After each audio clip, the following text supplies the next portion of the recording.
Hey everyone, welcome to my foundation classes your any time classroom. तो guys अभी चल रहा है हमारा बिहार ईएसआई यानी इन्फोर्समेंट सब इंस्पेक्टर का टेस्ट सीरीज। तो चलिए स्टार्ट करते हैं आज का सेट। तो आज का हमारा पहला क्वेश्चन है, हाल ही में जारी रिपोर्ट के अनुसार व्यापार के जरिए मनी लॉन्ड्रिंग के मामले में भारत को कौन सा स्थान मिला है। व्यापार के जरिए मनी लॉन्ड्रिंग में भारत को तीसरा स्थान मिला है और बहुत ही अच्छा हमारा काम है।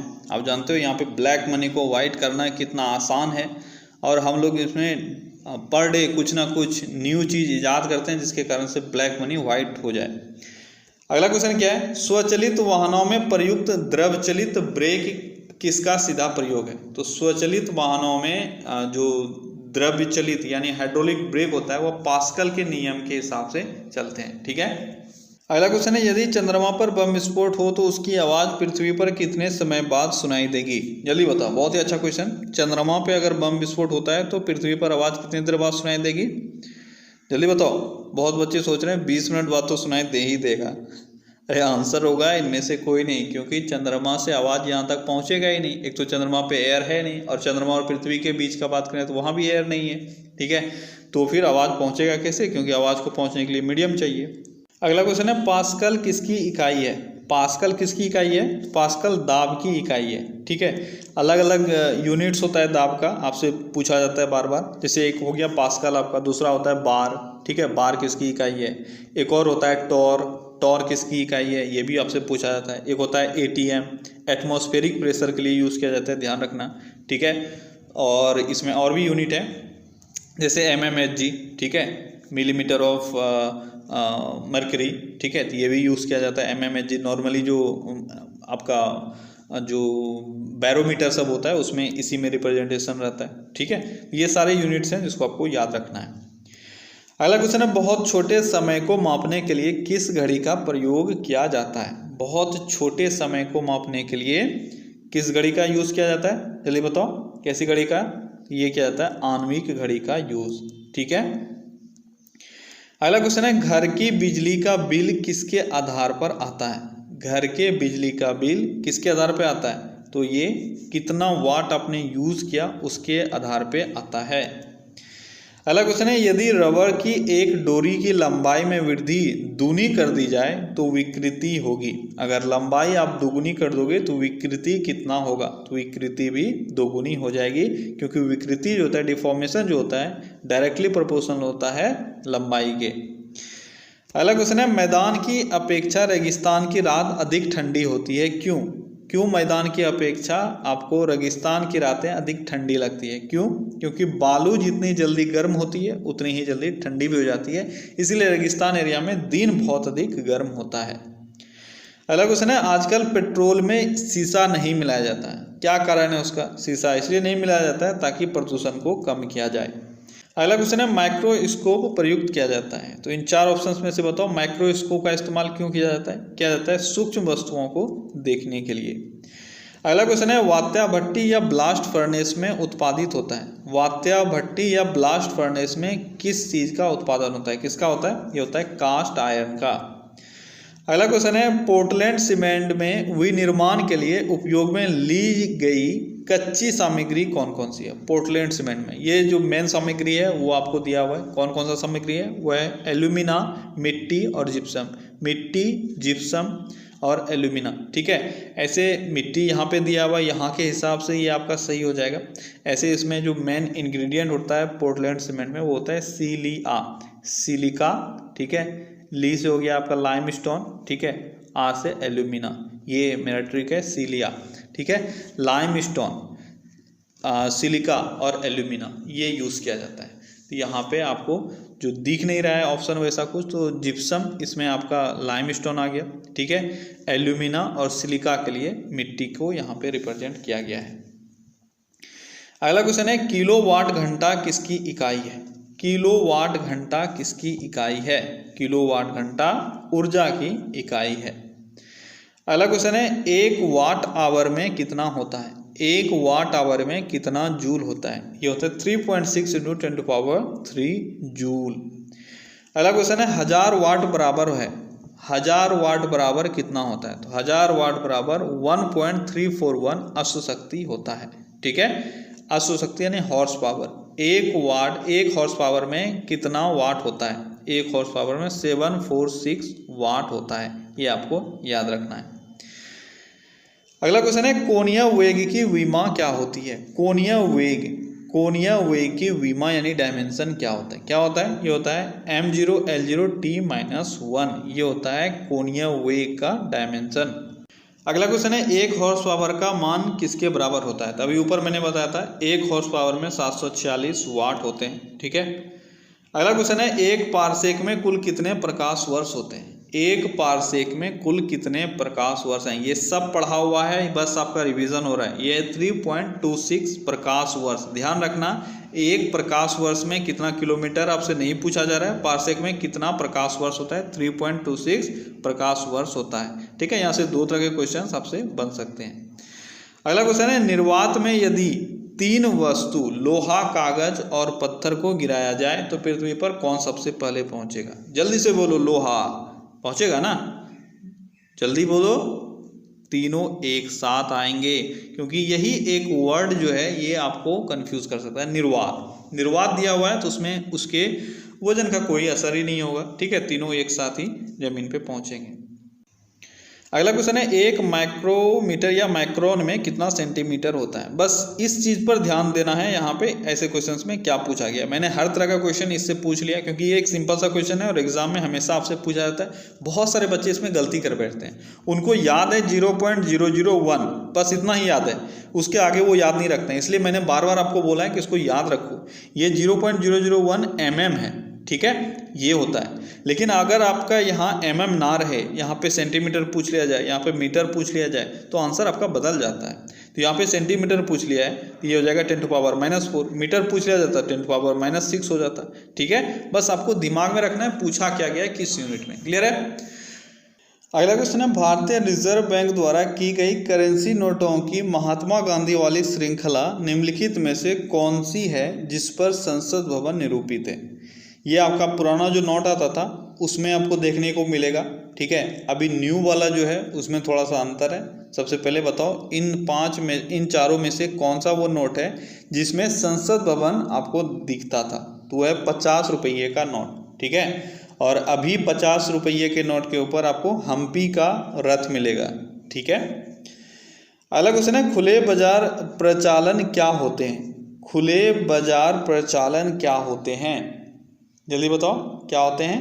तो खुले बाजार प्रचालन का मतलब होता है सरकार द्वारा श्रेष्ठ प्रतिभूतियों का बेचा जाना। अगला क्वेश्चन है विशेष आहरण अधिकार यानी SDR स्पेशल ड्राइंग राइट की सुविधा किसमें उपलब्ध है? ये पहले भी मैंने बताया, फिर से आज आपका क्वेश्चन आया, जल्दी आंसर करो। किसमें उपलब्ध है? ये है अंतर्राष्ट्रीय मुद्रा कोष यानी IMF में उपलब्ध, ठीक है। अगला क्वेश्चन है भारतवर्ष में खातेदारों की अधिकतम संख्या को बचत बैंक सुविधा किसने प्रदान की है? यानी सबसे ज़्यादा बचत बैंक खाता यानी सेविंग बैंक अकाउंट कहाँ खुला है? ये खुला है डाकघर में, ठीक है।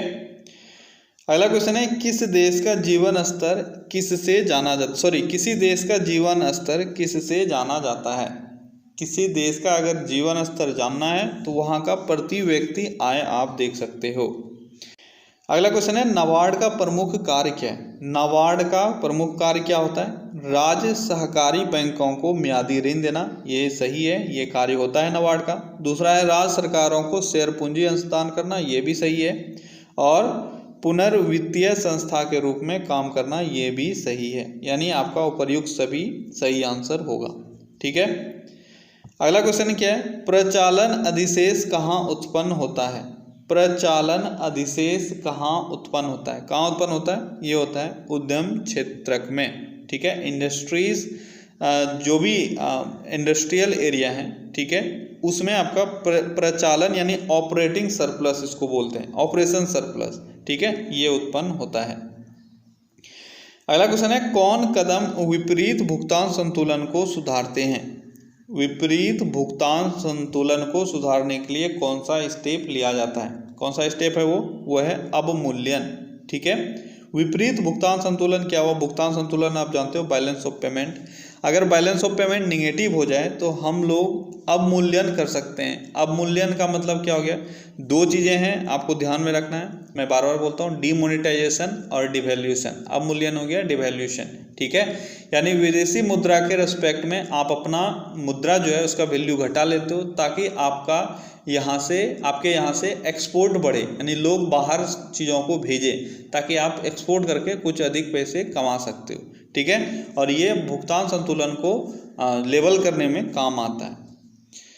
अगला क्वेश्चन है, किस योजना के अंतर्गत सरकार ने वह कृषि नीति बनाई जिसने हरित क्रांति को जन्म दिया।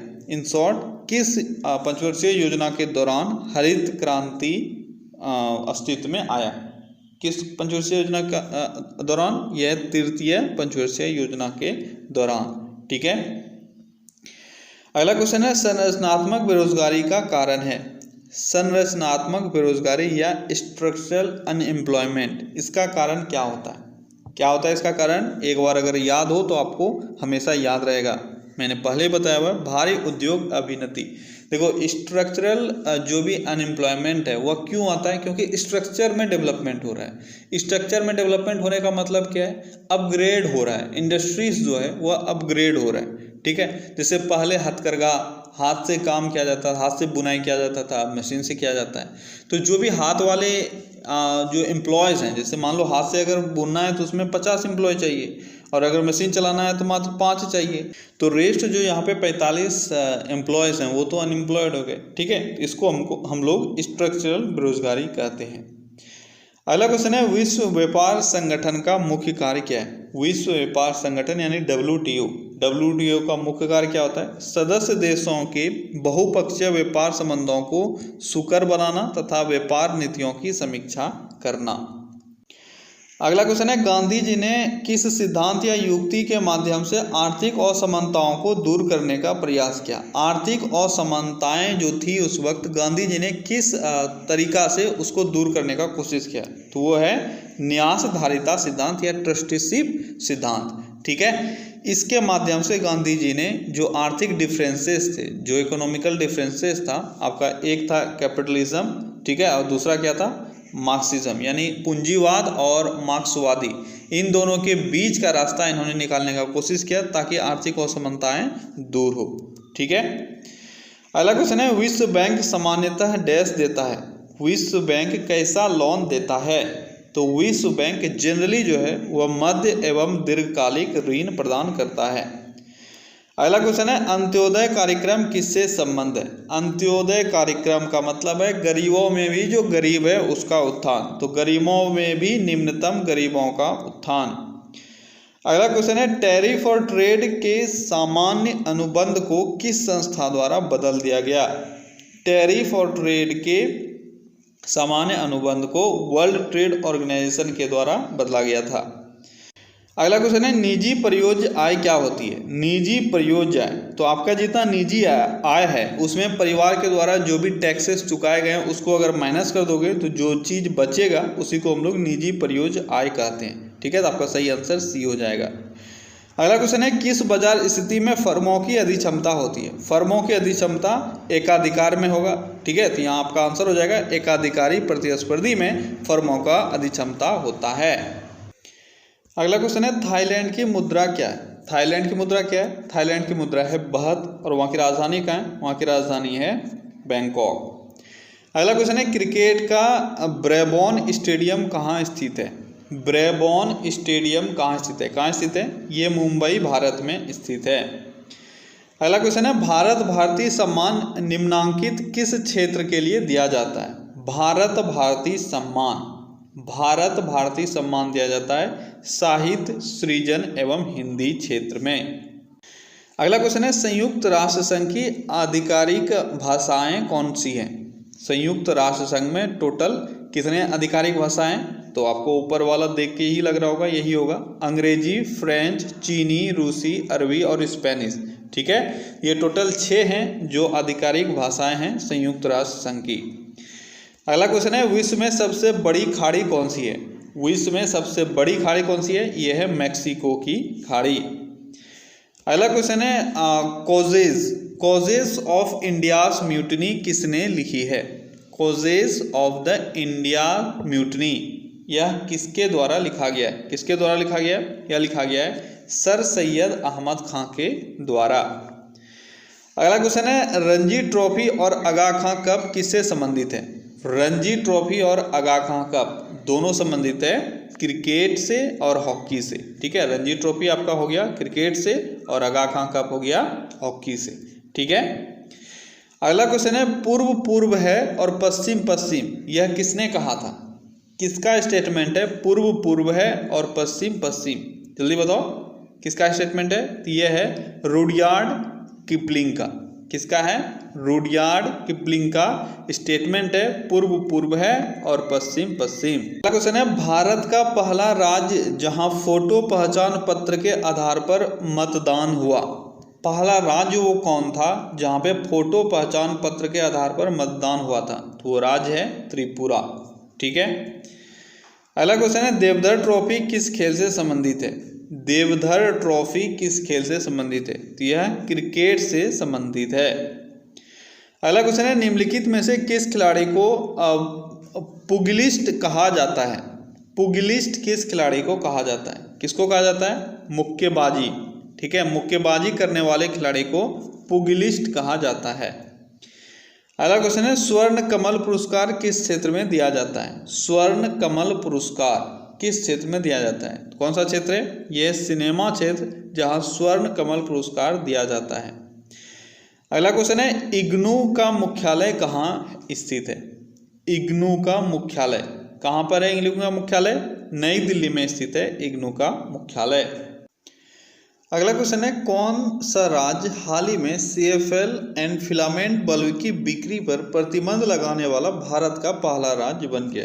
किस राज्य ने CFL और फिलामेंट बल्ब जो पहले यूज होता था, ठीक है, जिसमें फिलामेंट होता था, ठीक है, तो इन दोनों चीज़ों पर प्रतिबंध लगाने वाला भारत का पहला राज्य केरल बन गया है। ठीक है, अगला क्वेश्चन है निम्न में से कौन सा मानव विकास सूचक का आयाम नहीं है? मानव विकास सूचकांक जो तैयार किया जाता है उसका आयाम इनमें से कौन सा चीज नहीं है? कौन सा चीज नहीं है? वह सामाजिक स्थिति, जीवन प्रत्याशा, ज्ञान और जीवन स्तर, ये सभी चीजें उसमें कंसिडर किए जाते हैं। अगला क्वेश्चन है विश्व वन्यजीव दिवस वर्ल्ड वाइल्ड लाइफ डे हर वर्ष मनाया जाता है। वाइल्ड लाइफ डे हर वर्ष कब मनाया जाता है? यह मनाया जाता है 3 मार्च को। ठीक है, अगला क्वेश्चन है पूरक वस्तुओं की मांग को कहा जाता है। पूरक वस्तुओं की मांग को क्या कहा जाता है? ये कहा जाता है संयुक्त मांग। पूरक वस्तुओं की मांग मैंने बताए हुए थे। पूरक वस्तुएं क्या होती है? एक चीज को अगर आप यूज कर रहे हो तो इसको यूज करने के लिए दूसरे चीजों की जरूरत है, इसको हम लोग पूरक वस्तुएं बोलते हैं। ठीक है, जैसे आपने कार खरीदा तो पेट्रोल की आपको जरूरत पड़ेगी, इसको हम लोग संयुक्त मांग कहते हैं।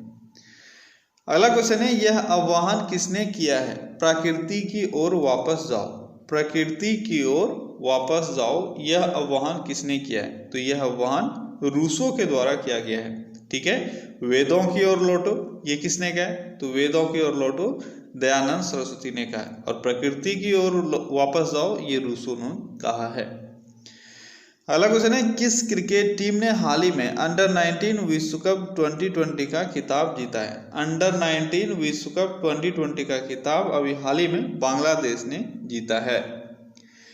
अगला क्वेश्चन है हर वर्ष 13 फरवरी को इनमें से किसकी जन्मतिथि पर राष्ट्रीय महिला दिवस मनाया जाता है? राष्ट्रीय महिला दिवस 13 फरवरी को, अंतर्राष्ट्रीय नहीं है, अंतर्राष्ट्रीय आपका 8 मार्च है। ठीक है, यहाँ पे राष्ट्रीय महिला दिवस तो 13 फरवरी को मनाया जाता है राष्ट्रीय महिला दिवस। किनके जन्म दिवस पर? सरोजिनी नायडू के जन्म दिवस पर। अगला क्वेश्चन है केंद्र सरकार ने हाल ही में प्रवासी भारतीय केंद्र का नाम बदलकर क्या कर दिया है? प्रवासी भारतीय केंद्र का नाम बदल दिया गया है केंद्र सरकार के द्वारा, और ये नाम बदलकर कर दिया गया है सुषमा स्वराज भवन। क्या किया गया है? सुषमा स्वराज भवन। क्लियर है? अगला क्वेश्चन है कौन भारतीय हाल ही में वर्ष 2019 के सर्वश्रेष्ठ हॉकी खिलाड़ी चुने गए? 2019 के सर्वश्रेष्ठ खिलाड़ी कौन चुने गए? ये चुने गए मनप्रीत सिंह। किनको चुना गया सर्वश्रेष्ठ खिलाड़ी 2019 का? मनप्रीत सिंह को। अगला क्वेश्चन है रीट जारी किए जाती हैं, तो रीट जारी किसके द्वारा किए जाते हैं ये आपको बताना है। रीट जारी किसके द्वारा किए जाते हैं, किसके द्वारा किए जाते हैं, ये या तो सर्वोच्च न्यायालय या उच्च न्यायालय के द्वारा किए जाते हैं। अगला क्वेश्चन है यज्ञ सूत्र निम्न में से किस वेद में है। यज्ञ सूत्र का बात किया जा रहा है, ध्यान से क्वेश्चन पढ़ो फिर आंसर दो। यज्ञ सूत्र किस में है, तो यज्ञ सूत्र है यजुर्वेद में, ठीक है। और यज्ञ के मंत्र किस में है, तो ये है ऋग्वेद में। दोनों चीजों में कंफ्यूज आपको नहीं होना है, ठीक है। अगला क्वेश्चन है गंधार मूर्ति कला की सर्वोत्तम कृतियां कब प्रकट हुई। गंधार मूर्ति कला की सर्वोत्तम कृतियां कुषाण काल में प्रकट हुई थी। कब हुई थी, कुषाण काल में। क्लियर है। अगला क्वेश्चन है कौन व्यक्ति हाल ही में एयर इंडिया के प्रमुख नियुक्त किए गए हैं। एयर इंडिया के प्रमुख अभी किसको नियुक्त किया गया है, किसको किया गया है, ये किया गया है राजीव बंसल को। किसको किया गया है, राजीव बंसल को एयर इंडिया का प्रमुख नियुक्त किया गया है। अगला क्वेश्चन है गीता का फारसी में अनुवाद किसने कराया था। गीता का फारसी में अनुवाद किसने करवाया था, किसने करवाया था, ये करवाया गया था दारा सिकोह के द्वारा। दारा सिकोह ने गीता का फारसी में अनुवाद कराया था। क्लियर है। अगला क्वेश्चन है गोवा में सती प्रथा समाप्त करने वाला पुर्तगाली गवर्नर कौन था। गोवा में दिया गया है, गोवा में सती प्रथा को समाप्त करने वाला पुर्तगाली गवर्नर कौन था, कौन था, ये था अल्बुकर्क। कौन था, अल्बुकर्क, जिसने गोवा में जो सती प्रथा है उसको अंत किया था। अगला क्वेश्चन है हाल ही में हुई घोषणा के अनुसार किस देश में अरब जगत का पहला परमाणु बिजली घर बनेगा। अरब जगत का पहला परमाणु बिजली घर किस देश में बनेगा, किस देश में बनेगा, ये बनेगा यूएई में। अगला क्वेश्चन है लाल सागर और भूमध्य सागर को जोड़ने वाला जलडमरू कौन सा है। आसान सा क्वेश्चन है, बहुत बार आपने पढ़ा है। यह है सुएज जलडमरू जो लाल सागर और भूमध्य सागर को जोड़ता है। अगला क्वेश्चन है पश्चिमी तट के ऊपरी भाग को क्या कहते हैं। पश्चिमी तट के ऊपरी भाग को क्या कहा जाता है, इसको कहा जाता है कोंकण तट। ठीक है, पश्चिमी तट के ऊपरी भाग को कोंकण तट कहा जाता है। देखो पश्चिमी घाट यानी वेस्टर्न घाट का अगर हम लोग बात करते हैं तो ये 3 भागों में बटा हुआ है। ठीक है, एक आपका हो गया मुंबई से गोवा। मुंबई से गोवा का अगर बात करें तो इसको क्या कहा जाता है, इसको कहा जाता है कोंकण तट। क्या कहा जाता है, कोंकण तट। फिर गोवा से मंगलोर, ठीक है, गोवा से मंगलोर ये क्या कहा जाता है, ये कहा जाता है कन्नड़ तट। ठीक है, ये है कोंकण, ये है कन्नड़। उसके बाद फिर आपका मंगलोर से लेकर कन्याकुमारी तक, यहाँ तक इसको कहा जाता है मालाबार तक। तो ये 3 चीजें हैं जो बार बार आपसे पूछे जाते हैं। कई जगह आपको 4 डिवीजन भी मिलेगा, गुजरात वाला पार्ट भी कंसिडर किया जाता है एक चौथा डिवीजन के रूप में। ठीक है, लेकिन जनरली ये 3 हम लोग इसको पढ़ते हैं, 3 आपको पता होना चाहिए। तो यहाँ पे सबसे ऊपरी तट जो है इसको कोंकण तट कहा जाता है। अगला क्वेश्चन है निम्न में से किसको ऑस्ट्रेलिया का लाफिंग जैक कहा जाता है। ऑस्ट्रेलिया का लाफिंग जैक किसको कहा जाता है, किसको कहा जाता है, ये कहा जाता है कूकाबरा को। कूकाबरा को ऑस्ट्रेलिया का लाफिंग जैक कहा जाता है। अगला क्वेश्चन है ऊपरी मृदा की अधिकतर मात्रा बनाई गई है। ऊपरी मृदा यानी ऊपर का जो सॉइल है, ठीक है, इसमें सबसे अधिक आपको क्या मिलेगा, किस तरह के चट्टानों से ये बना है, किस तरह के चट्टानों से बना है, यह अवसादी चट्टानों से बना है। किस तरह चट्टानों से, अवसादी चट्टानों से बना है। अगला क्वेश्चन है पद जीन किससे बनाया गया है, सॉरी किसने बनाया था। जीन, जीन जो है यह टर्म किसने डिफाइन किया था, ये बायो से आपका क्वेश्चन है, जल्दी बताओ। जीन टर्म को डिफाइन किया गया था जॉनसन के द्वारा। ठीक है, अगला क्वेश्चन है पुतिजीवी वे जीवन हैं जो आहार के लिए निर्भर करते हैं। पुतिजीवी, पुतिजीवी वे जीवन हैं जो आहार पर किस चीज पर निर्भर करते हैं, आपको ये बताना है। किस चीज पर निर्भर करते हैं, तो मृत और क्षयमान सामग्री पर। ठीक है, ये जो पुतिजीवी है इसको इंग्लिश में हम लोग क्या बोलते हैं, किसी को पता है तो जल्दी बताओ। इंग्लिश में इस पुतिजीवी को क्या कहा जाता है। क्या कहा जाता है इसको? देखो वैसे चीजें, अगर आपको डायरेक्ट नहीं आ रहा है तो आप डेफिनेशन से जानो। वैसे चीजें जो मृत जीवों पर रहता है उसको कहा जाता है स्पैरोजेंस। क्या कहा जाता है? स्पैरो, ठीक है, स्पैरोजेंस, ठीक है, स्पैरोजेंस। तो स्पैरोजेंस वो चीजें होती है जो मृत और क्षयमान सामग्री पर जीवित रहता है। अगला क्वेश्चन है, आरबीसी वायु श्वसन नहीं करते क्योंकि उनमें नहीं होते हैं। तो आरबीसी जो है वह वायु श्वसन नहीं करते हैं क्योंकि उसमें क्या नहीं होता है? क्या नहीं होता है? उसमें माइटोकॉन्ड्रिया नहीं होता है। ठीक है, आरबीसी में माइटोकॉन्ड्रिया नहीं होता है। क्लियर है? अगला क्वेश्चन है, अच्छा और अगर आरबीसी का बात करें तो आरबीसी में और क्या नहीं होता है? आरबीसी में आपका न्यूक्लियस भी नहीं होता है। तो माइटोकॉन्ड्रिया भी नहीं होता है, न्यूक्लियस भी नहीं होता है। लेकिन यहाँ क्वेश्चन के हिसाब से वायु श्वसन नहीं करते हैं। क्यों? उसका क्या कारण है? उसका कारण है कि उसमें माइटोकॉन्ड्रिया नहीं अवेलेबल है। क्लियर है? अगला क्वेश्चन है, समयुग्मजी अप्रभावी और विषम युग्मजी पादप के बीच संकरण होता है। ये आपका बायो से अच्छा क्वेश्चन है, जल्दी बताओ। समयुग्मजी आपका हो गया होमोजाइगस, ठीक है, होमोजाइगस, और विषम युग्मजी आपका हो गया हेट्रोजाइगस। तो ऐसे कंडीशन में जो पादप में संस्करण होता है, हाइब्रिडाइजेशन होता है, उसको हम लोग क्या कहते हैं? उसको हम लोग कहते हैं परीक्षार्थ संस्करण, या इसको शायद टेस्ट क्रॉस बोलते हैं। ठीक है, टेस्ट क्रॉस हाइब्रिडाइजेशन। क्लियर है? अगला क्वेश्चन है, डीएनए में होती है, डीएनए में क्या होती है, किस तरह की शर्करा होती है? पहले भी मैंने बताया डीएनए में किस तरह की शर्करा होती है, ये होती है पेंटोज शर्करा। ठीक है। अगला क्वेश्चन है, जीवित संसार में सबसे प्रचुर एंजाइम है, जीवित संसार में सबसे अधिक एंजाइम कौन सा पाया जाता है? कौन सा पाया जाता है? ये आपका रूबिस्को एंजाइम। रूबिस्को एंजाइम के बारे में आपको पता रहना चाहिए, कार्बन फिक्सेशन में ये काम आता है। कंफ्यूज मत करना, नाइट्रोजन फिक्सेशन में नहीं बोल रहा हूँ, मैं बोल रहा हूँ कार्बन फिक्सेशन। ठीक है, कार्बन फिक्सेशन का काम कहाँ होता है? जो CO2 है उसको एनर्जी में कन्वर्ट करना, जो प्लांट्स में होता है। ठीक है, कार्बन डाइऑक्साइड को एनर्जी में कन्वर्ट करना, ये काम होता है रूबिस्को एंजाइम का। और सबसे अधिक मात्रा में जो एंजाइम पाया जाता है वो है रूबिस्को एंजाइम।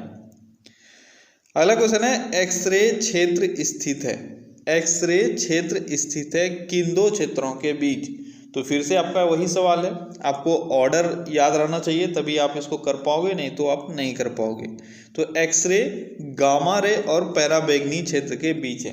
एक बार फिर से ऑर्डर देख लो, जो भी इलेक्ट्रोमैग्नेटिक वेव्स हैं मैं बार बार बताता हूँ, इसको याद रखना है आपको। ठीक है, सबसे पहले आपका क्या आता है? सबसे पहले आपका आता है रेडियो वेव्स, फिर आता है माइक्रोवेव्स, फिर आता है इंफ्रारेड, फिर आता है विजिबल लाइट, फिर आता है अल्ट्रा वायलेट। ठीक है, उसके बाद आता है आपका एक्सरे, उसके बाद आता है गामा रे। ठीक है, सबसे लास्ट में गामा। क्लियर है? अब यहाँ पे आपसे पूछा जा रहा था एक्सरे किसके बीच में है? तो पहला देखो, पाराबैंगनी और दृश्य के बीच में। एक्सरे आपका यहाँ है, ठीक है, पाराबैंगनी और दृश्य किरण, अल्ट्रावायलेट दृश्य ये तो होगा नहीं, इसके बाद है दृश्य और अवरक्त विजिबल, तो यहाँ हो गया तो होगा नहीं। गामा रे और पराबैंगनी किरण, ये है गामा और ये है पराबैंगनी किरणों के बीच में एक्सरे। ठीक है, अगर ऑर्डर आपको याद है तो आप आसानी से कर पाओगे। अगला क्वेश्चन है, आकाश में तारा टिमटिमाता हुआ दिखाई देने का कारण क्या है? बहुत ही आसान सा क्वेश्चन, बहुत बार रिपीट हुआ है ये क्वेश्चन। क्या है इसका सही आंसर? इसका सही आंसर है अपवर्तन, वायुमंडल द्वारा प्रकाश का अपवर्तन। अगला क्वेश्चन है, वर्षा सह कोटों और तंबूतों के लिए सामग्री में जल सह गुण का स्रोत होता है। रेनकोट और जो तंबू वगैरह बनाया जाता है उसमें जो मटेरियल यूज किया जाता है, ठीक है, उसका गुण कैसा होता है? कैसा होता है? उसका गुण होता है कि उसमें पानी सोखता नहीं है। ठीक है, किस प्रॉपर्टी के कारण ऐसा होता है? जल सोखता नहीं है वह, ठीक है, यह किस कारण से होता है? यह पृष्ठ तनों के कारण होता है। ठीक है, अगला क्वेश्चन है, हाल ही में प्रसिद्ध व्यक्ति किशोरी बलाल का निधन हुआ, वह थी किशोरी बलाल। किशोरी बलाल किस फील्ड से बिलोंग करती थी? किशोरी बलाल, जल्दी बताओ, किस फील्ड से बिलोंग करती थी? किस फील्ड से बिलोंग करती थी? ये करती थी ये एक अभिनेत्री थी, यानी एक्टिंग फील्ड से बिलोंग करती थी। ठीक है। अगला क्वेश्चन है, हाल ही में, ये साउथ इंडियन शायद एक्ट्रेस थी। अगला क्वेश्चन है, हाल ही में किस भारतीय क्रिकेटर को लॉरियस स्पोर्टिंग मोमेंट अवार्ड दिया गया? लॉरियस स्पोर्टिंग मोमेंट अवार्ड यह किस खिलाड़ी को अभी हाल ही में दिया गया है? कौन से वो खिलाड़ी हैं? वो खिलाड़ी है सचिन तेंदुलकर। अगला क्वेश्चन है, किस राज्य में हाल ही में भारत की पहली इंटरसिटी इलेक्ट्रिक बस सेवा शुरू हुई है? किस राज्य में इंटरसिटी इलेक्ट्रिक बस सेवा शुरू हुई है? कौन सा राज्य है वो? वो राज्य है महाराष्ट्र। और कौन से दो शहर के बीच में? तो मुंबई से लेकर पुणे के बीच में चला गया, Mumbai to Pune, intercity electric bus सेवा। ठीक है। अगर सिटी पूछा जाए तो मुंबई पुणे, और राज्य पूछा जाए तो महाराष्ट्र। अगला क्वेश्चन है, यशद पुष्प होता है, ये यशद पुष्प क्या है? इसको हम लोग फिलोसफर्स उल भी कहते हैं। अब बहुतों को ये क्लियर हो गया होगा यशद पुष्प क्या है? फिलोसफर्स उल, इसको इंग्लिश में फिलोसफर्स उल कहते हैं। ठीक है। किस चीज को फिलोसफर्स उल कहा जाता है? जल्दी बताओ, किसको कहा जाता है? ये कहा जाता है जिंक ऑक्साइड को। ठीक है। अगला क्वेश्चन है, संश्लिष्ट अपमार्जक किससे बनाए जाते हैं? संश्लिष्ट अपमार्जक यानी डिटर्जेंट किससे बनाए जाते हैं? किससे बनाए जाते हैं? ये बनाए जाते हैं बेंजीन सल्फोनिक एसिड का सोडियम सॉल्ट से। ठीक है। बेंजीन सल्फोनिक एसिड का सोडियम सॉल्ट होता है आपका संश्लिष्ट अपमार्जक। अगला क्वेश्चन है, सिल्वर नाइट्रेट के साथ अपनी अभिक्रिया में C2H2 दर्शाता है। सिल्वर नाइट्रेट के साथ अपनी अभिक्रिया में C2H2 दर्शाता है कैसा गुणधर्म? कैसा गुणधर्म दर्शाता है?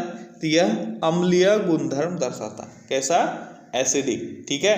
देखो, जब सिल्वर नाइट्रेट, इसका जब अगर आपको रिएक्शन आता है इसका, तो सिल्वर नाइट्रेट यानी AgNO3 होता है सिल्वर नाइट्रेट। इसके साथ जब C2H2 रिएक्ट करता है, यानी C2H2 अगर रिएक्ट कर रहा है तो प्रोडक्ट क्या क्या बनता है? तो प्रोडक्ट बनता है Ag2C2। ठीक है। जिसको हम लोग सिल्वर एसिटाइड बोलते हैं। ठीक है। और क्या बनता है? और बनता है आपका HNO3। ठीक है। HNO3, और ये HNO3 क्या है? नाइट्रिक एसिड है। तो आपसे वही क्वेश्चन में पूछा जा रहा था, कैसा जो गुणधर्म है वो दिखाया जाता है? तो वह अम्लीय गुणधर्म दिखाया जाता है, क्योंकि HNO3 एसिड बनता है। अगला क्वेश्चन है, कार्बन मोनोऑक्साइड का मुख्य स्रोत है। कार्बन मोनोऑक्साइड का मुख्य स्रोत इन चार ऑप्शंस में से जल्दी बताओ। आसान सा क्वेश्चन है। क्या है? यह है परिवहन। ठीक है। इसको उल्टा करके क्वेश्चन भी पूछा गया है कि बड़े शहरों में जो आपका परिवहन है यानी ट्रांसपोर्ट सिस्टम है, उससे आपको ज़्यादातर किस तरह का पॉल्यूशन मिलता है? तो कार्बन मोनोऑक्साइड और लेड। ठीक है। ये उसके गैसों में अधिक रहता है। अगला क्वेश्चन है, एरोसोल है। एरोसोल क्या है?